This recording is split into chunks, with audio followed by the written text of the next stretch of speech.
啱啱咧，呢幾日啦，咁啊有同事就話俾我知，咦喺微信上咧就睇到有一個國內嘅新嘅措施會同保險行業有關嘅，就係講咧喺2026年5月1號咧，佢哋咧就會有一個規管，就係如果客人同保險顧問雙方大家咧係有一啲叫做回佣啦，如果超過3萬蚊人民幣嘅話咧，就屬於違規啦。佢哋咧講嘅字眼咧就屬於一個係行賄，一個係受賄。當我知道咧，咦有一個咁嘅規例嘅時候咧，咁我都嘗試上網啦，咁咧就去揾究竟呢一個法例係咪真嘅咧？因為有陣時我哋收到啲消息咧，都要 confirm 係咪真係即係可信吓，咁我哋先至知道嚟緊嗰個政策係點樣做。當我一知道有呢一個法規喺5月1號會實行咧，我係好開心嘅，因為不嬲咧，我哋自己都曾經遇過一啲 case 就係有一啲保險顧問佢哋咧就回佣俾客戶吓，用唔同嘅方式啦，令到個客戶就覺得咦哇！既然大家張保單都係咁樣儲錢嘅啫吓，不過呢個保險顧問佢俾多啲着數我喎，咁我梗係一個顧客嘅心理方面，佢就覺得自己好似買咗啲着數嘅嘢，會幫有俾着數佢嘅顧問去買個賬單啦。近期都係嘅，我自己有一個舊嘅客戶啦，咁佢自己本身咧就係抵港內地人士啦，國內嘅身份證啦，喺過去咧半年佢就生咗個 BB，咁佢主動聯絡我就話想幫小朋友儲下錢佢嚟咗香港，咁我就喺4月初就同佢講解而家香港嘅儲蓄係點同埋我都建議佢BB 0歲應該買重疾現金新息，而家多次賠償嘅就譬如係坐10年跟住就一路派非保值紅利去到100歲亦都保障到100歲咁樣。咁入邊當中咧，包括有人壽危疾現金保障同埋少少儲蓄啦因為我覺得0歲買個性價比係最高嘅因為某程度上個保單應該呢10年都唔會話特別個價格會有咩改變，0歲買一定係好啦。客人咧當日咧即係同我喺香港嘅酒店傾完之後咧，咁當時佢都有問一樣嘢嘅，佢就話原來咧佢自己咧都有接觸其他保險公司嘅保險顧問咁當然每間保險公司都大約有一啲係5年嘅儲蓄嘅 plan 啦，或者啲傳承嘅 plan 啦，亦都有嗰個重疾現金嘅保險啦。佢話其他嘅顧問咧就會回饋翻佢幾十個 percent 嘅錢咁佢就問我有冇咁我當時咧就話其實如果根據即係保險公司或者保監嘅規定，當然你喺唔同時段你買一個計劃，原來咧喺公開保險公司網站你都揾到嘅，原來呢個 plan 咧你咧就可以舉個例子回贈10%咁就係呢一個咯咁但係當然個客戶就唔係喎個保險顧問同我講都回到幾多幾十個 percent 嘅喎咁跟住咧我就同佢講，我話其實嗰啲咧就即係屬於非法回佣啦咁佢私底下佢自己點匯俾你咁當然你覺得可能係你哋個人自己嘅溝通，不過喺香港嚟講咧，我哋呢啲屬於違法啦咁我哋一定要跟翻政府嘅規定，咁你個保單先有保障如果你個保單都係非法咁樣做翻嚟，你點期望保險公司將來10年、20年後佢真係有冇必要去同你行使呢張保單去無論賠錢或者係派錢俾你咧見完佢之後大約2個禮拜，咁我當中因為都有一啲朋友都係識得呢一個客戶啦，咁個朋友就同我講：哎呀，陳小姐就同咗另外一個保險顧問買啦，原因咧就係嗰個保險顧問可以回佣，跟住個客都同我講，佢話乜可以咁嘅咩？即係點解嗰個 agent 會自己回咁多佣金俾嗰個客戶啊？咁都即刻同個客戶講，我話當然呢啲係犯法㗎啦，不過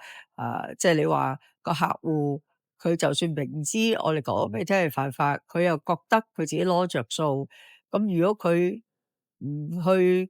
投訴嗰個顧問，職內應該都冇人知啊，咁啊冇問題啦，佢又有得益吓，即係點解？雖然係即係叫冇咗單生意啦吓，咁但係咧即係跟住上天就同我講，喂，原來咧嚟緊中國政府喺5月1號都會有個新法例，就針對就係保險顧問同埋客戶一個俾一個收，兩個都有罪嘅吓。咁我覺得兩樣事情啦，第一就係你話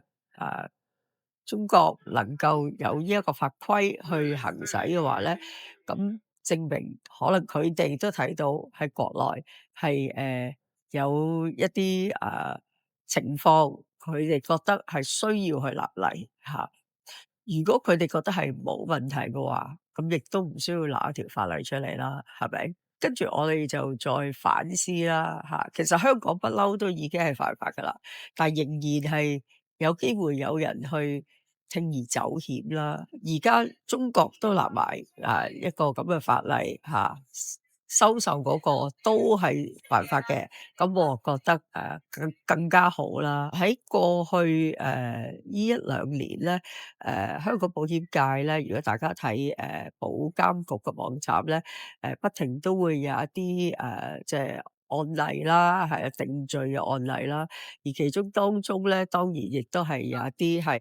保險顧問同個客人串謀跟住去買保單來俾人發現啦。咁而判佢哋有罪咧，主要咧係呢1-2年喺香港咧就係 ICAC 去做嘅。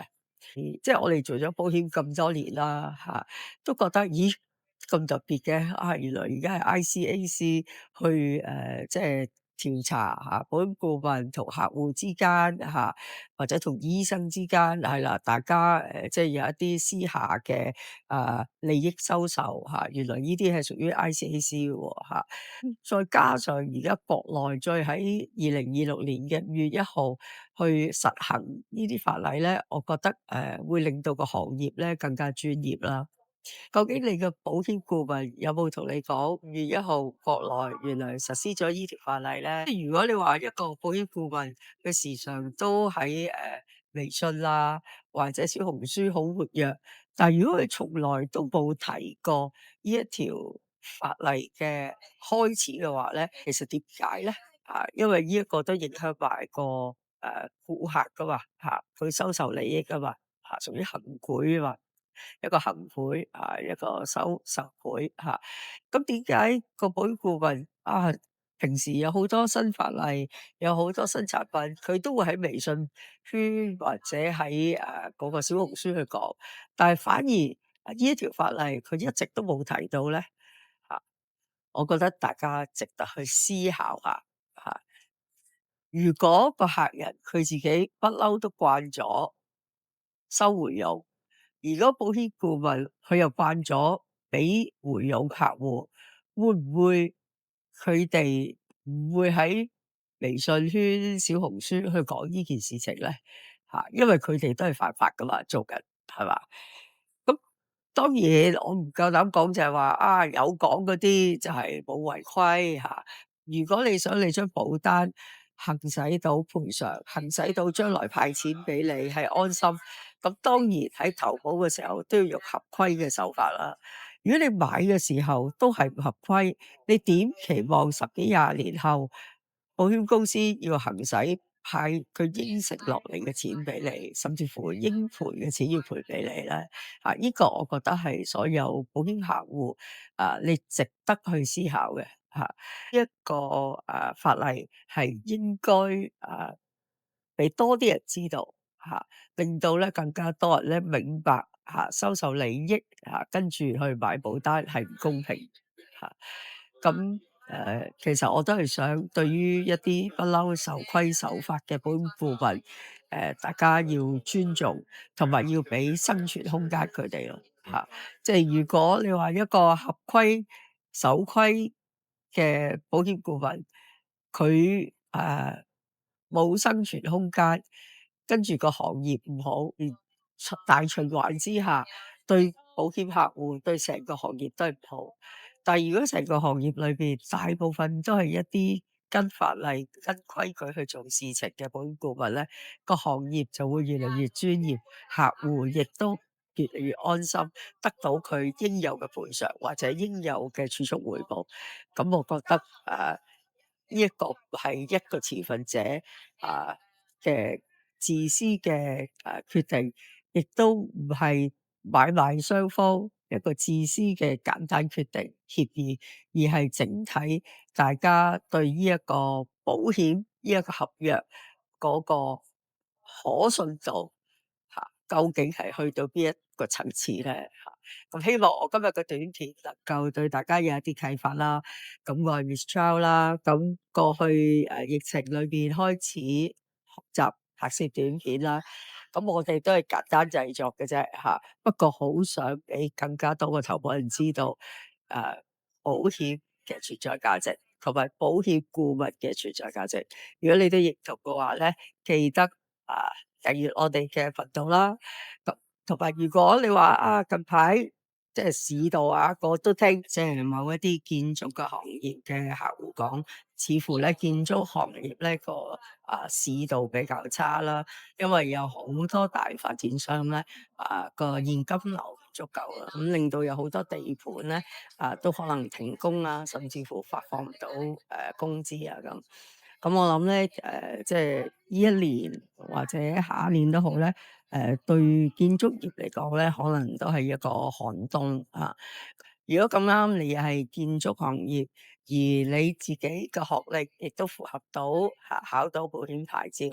咁不妨請我飲杯咖啡，我講下我哋呢個行業而家今時今日嘅運作係點樣做嘅，大家了解下啦。過去呢幾年咧，保險行業事實上喺收益裏面咧，都真係一枝獨秀嘅因為政府都推動即係亞洲金融中心香港即係不停吸納好多人才嚟到咁事實上咧有好多資金係嚟咗香港一個行業做唔做得到就係要睇政府支唔支持啦咁我覺得好似今日我哋講嘅題目，國內政府佢都去立一啲法例去令到個行業更專業，證明咧保險行業咧都相當重要嘅喺中國嚟講，咁保障緊好多個家庭。我哋都想重新學習去接觸一個行業，咁我覺得未來呢10年、20年保險行業咧仍然係有好大嘅發展不過我哋一定要專業合規去做如果你有興趣嘅話，就不妨 DM 我，請我飲杯咖啡了解下。